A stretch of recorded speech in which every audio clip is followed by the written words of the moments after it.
Once again on Monday, TET 1 and TET 2 qualified candidates got down on the street carrying the placard and portrait of Manik Shah in hands demanding for job recruitment. On this day, TET qualified 361 candidates protested in front of Education Office.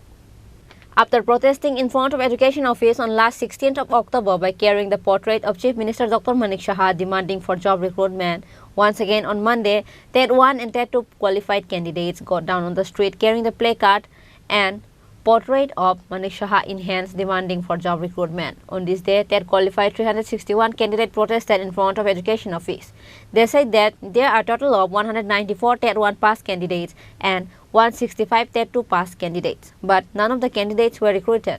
Most of the candidates are crossing their ages of job qualification, which is why they demanded to recruit all the pass candidates as soon as possible. বিগত মাস এবং এর আগের মাস থেকে আমরা TRBT অফিসে আমরা এসেছি। আমরা একটাই কারণ, আমরা টেট পাস করেছি, আমাদের সরকার যেন আমাদের চিন্তা ভাবনা করে। মূলত বিষয়টা হলো আমরা 2022 সালের ডিসেম্বর মাসে আমরা এক্সাম ফেস করি, টেট এক্সাম যেটা, ওইখানে প্রায় ৩৮,০০০-এর উপর আমরা এখানে পরীক্ষায় বসি। পরীক্ষায় বসার পর আমরা দেখলাম যখন রেজাল্ট আউট হলো ৩৮,০০০-এর এক্সাম দেওয়ার পর আমরা ৩৬১ জন আমরা টেট কোয়ালিফাই করি। তখন আমাদের মনে খুবই একটা উচ্ছ্বাস সৃষ্টি হয়েছে। ৩৮,০০০ পরীক্ষার্থীর মধ্যে আমরা ৩৬১ জন আমরা পরীক্ষায় পাস করেছি। তাতে দেখা গেল আমরা টিআরবিটি আমাদের ছাড়পত্র অতি সত্বর তাড়াতাড়ি দিয়ে দেয়। টিআরবিটি যখন ছাড়পত্র দেয় তখন টিআরবিটি ছাড়পত্র দেওয়ার পর আমরা গভর্নমেন্টের উপর আমাদের একটা আশ্বাস ছিল যে তাড়াতাড়ি আমাদের নিয়োগপত্রটাও দিয়ে দেবে।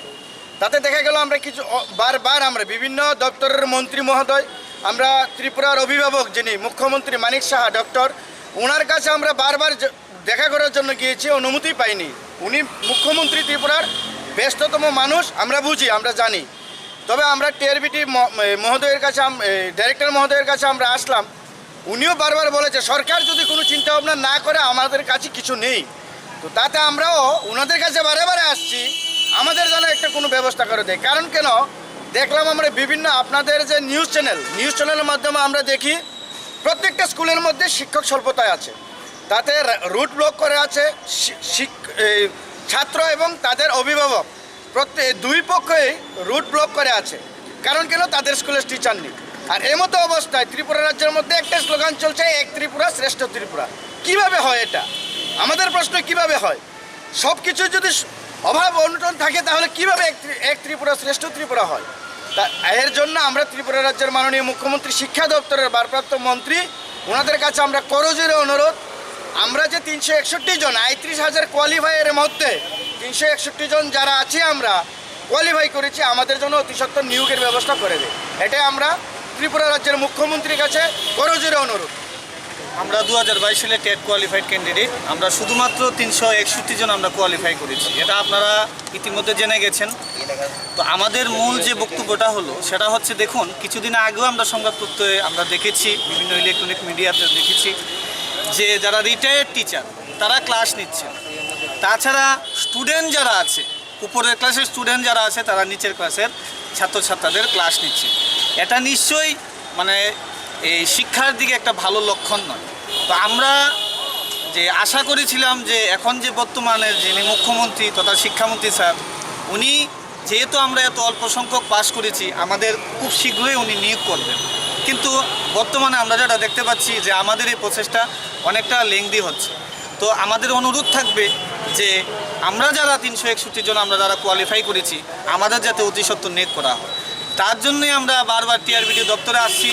মুখ্যমন্ত্রীর বাড়ির সামনেও আমরা অনেকবার গিয়েছি, সেখানে যাওয়ার পর অনেক পুলিশ প্রশাসন আমাদেরকে আটকে দেয়, আমরা ওনার সঙ্গে দেখা করতে পারিনি। এখন আমরা খুবই চিন্তিত যে আমরা এত অল্প সংখ্যক পাশ করা সত্ত্বেও, আর যেখানে শূন্য পদ পড়ে আছে, হাজার হাজার শূন্য পদ, প্রায় ৩৩০০ শূন্য পদ পড়ে আছে, কিন্তু কেন আমাদেরকে শুধুমাত্র ৩৬১ জনকে কেন নিয়োগ করা হচ্ছে না সেটা আমরা বুঝতে পারছি না। তো শিক্ষার যদি উন্নতি করতে হয়, শিক্ষার সার্বিক উন্নতি যদি করতে হয়, আমরা মনে করি শিক্ষার পরিকাঠামোগত উন্নতির পাশাপাশি শিক্ষকও নিয়োগ করতে হবে। কারণ শিক্ষক যে ভূমিকা পালন করে শিক্ষার উন্নতির ক্ষেত্রে, সেটা ছাত্রছাত্রীদের ভবিষ্যৎ গড়তে অনেকটা সহায়ক। তাই আমরা অনুরোধ করব মাননীয় মুখ্যমন্ত্রী তথা শিক্ষামন্ত্রী স্যারের কাছে যে আর দেরি না করে আমাদের যাতে অতি সত্বর নিয়োগ করা হয়। কারণ আমরা অনেক কষ্ট করে, আমরা অনেক দিন রাত জেগে পড়াশোনা করে লোন নিয়ে আমরা কোয়ালিফাই করেছি। আর সংখ্যাটা বেশি নয়, সংখ্যাটা খুবই কম। তাই সেটাই আমাদের অনুরোধ থাকবে যে আমাদের যাতে অতি সত্ত্বর যাতে নিয়োগ করা হয়। TET 1 and TET 2 pass candidates urged for the Chief Minister Dr. Manik Saha to take an immediate action regarding the recruitment. Reported by Amit from Agartala, Chini Khorang.